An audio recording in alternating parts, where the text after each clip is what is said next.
बहुत टाइम हो गया। ये रिफाइनरी 2018 के अंदर जब इसका शिलान्यास किया था तब 2021 के अंदर इसकी कंप्लीशन डेट थी। बीच में कोविड आने की वजह से काम थोड़ा डिले हो गया और फिर 23 के अंदर कंप्लीशन करने की आई डेट, फिर 24, 25, 26 ऐसे डेट एक्सटेंशन होती गई।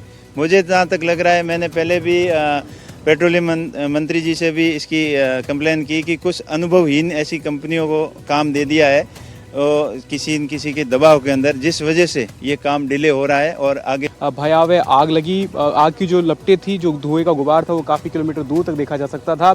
आग बहुत भयानक थी। इसके बाद में अभी फ़िलहाल जिस तरह की जानकारी मिल पा रही है, जो पीएम मोदी का दौरा है वो स्थगित कर दिया गया है। फिलहाल आग के कारणों का पता नहीं चल पाया है। लगातार कोशिश जारी है कि आग के कारणों का पता चल पाए। कुछ ऐसे लोग जो मौजूद हैं वहाँ पर, जो कि प्रत्यक्षदर्शी हो सकते हैं, उनसे भी हमने बात करने की कोशिश की। किसी ने बताया कि बहुत दूर तक आग के जो गुबार थे वो देखा सकते हैं। आप अंदर ही काम करते हैं, आपको समझ में आ रहा है कि आग कैसे लगी थी? क्या देखा था आपने कुछ? नहीं देखा था, जो हम लोग दूरी में थे। दूरी में थे, आपके कोई साथी वहाँ पे काम करते होंगे? मालूम ठीक है। कि आप लोग अंदर ही थे, कितना दूर में थे, कब लगी आग, कुछ आपको अंदाजा है? कब हॉर्न अलार्म बजा होगा, इमरजेंसी अलार्म बजा होगा? ना मालूम नहीं था, देखे नहीं। ठीक है। तो अंदर कुछ लेबर हैं जो कि काम करते हैं वहाँ पे, तो लगातार जो है आप अंदर ही काम करते हैं? गाड़ी चलाते हैं अंदर ही? नहीं, अभी बाहर ही थे। आग लगी, आपने देखा कितनी दूर तक आग के बाहर तक दिख रहा था? बाहर तक दिख रहा था।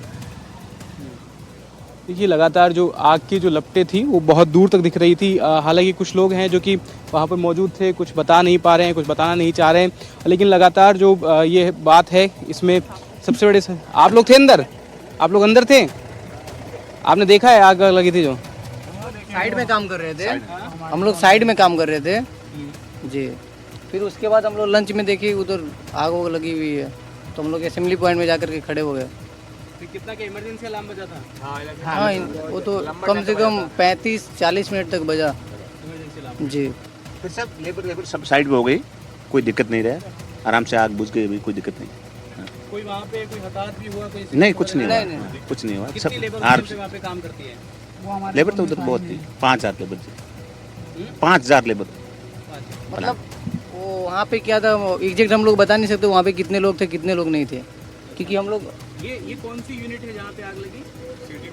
सीडीवीडी सीडीवीडियो क्या कहते हैं? टाटा प्लांट था, सीडीवीडियो टाटा का प्लांट था। ओपनिंग होने वाला था ना, क्या? जिसका कल ओपनिंग होने वाला था वहीं पे हुआ है किसी का ओपनिंग? जी। क्या नाम है आपका? मेरा नाम जहांगीर आलम इसी का ओपनिंग होने वाला था? जी।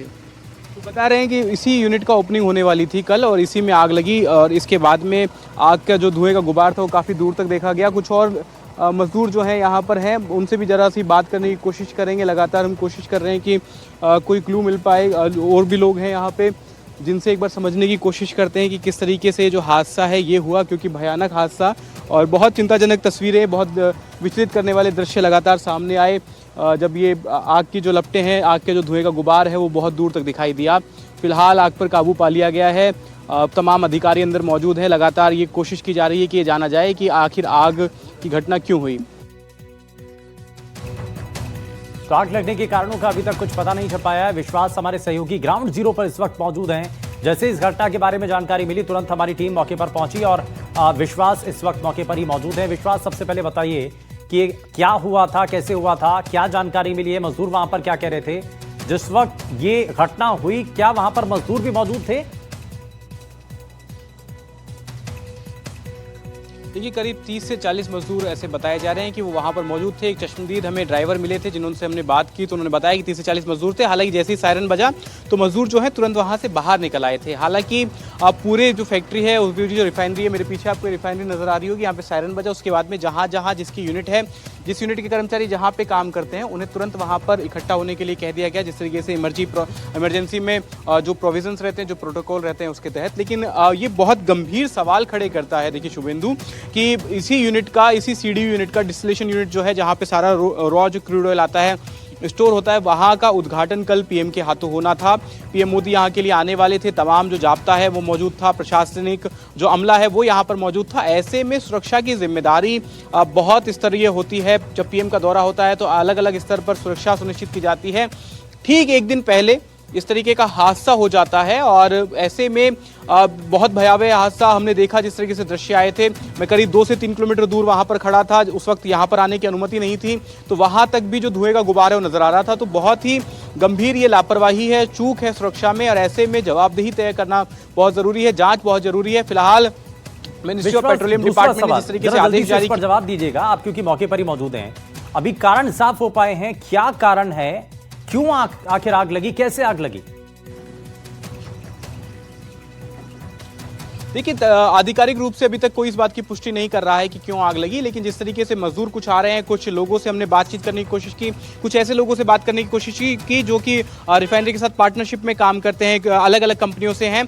उनका यही कहना है कि किसी टेक्निकल फॉल्ट की वजह से इस तरीके की जो आग है ये हुई है। हालांकि इसमें जांच पूरे स्तर पर की जा रही है, हर स्तर पर जांच की जा रही है कि कहीं कोई साजिश के तहत तो इस तरह की कोई चीज़ नहीं हुई, किसी की लापरवाही से तो ये हादसा नहीं हुआ, या किसी शरारती तत्व ने तो ये कोशिश नहीं की। इस तरीके से हर स्तर पर जांच की जा रही है। लेकिन अगर टेक्निकल फॉल्ट भी अगर ये है, अगर तकनीकी कारणों से, तकनीकी खामियों से भी ये आग का हादसा हुआ है, तो ये गंभीर चूक है कि पीएम के दौरे से एक दिन पहले प्रधानमंत्री को आना था, लोकार्पण करना था, लेकिन ठीक उससे पहले आग लगना ये अपने आप में कई सवाल खड़े करती है। बहुत शुक्रिया विश्वास इस पर जानकारी देने की।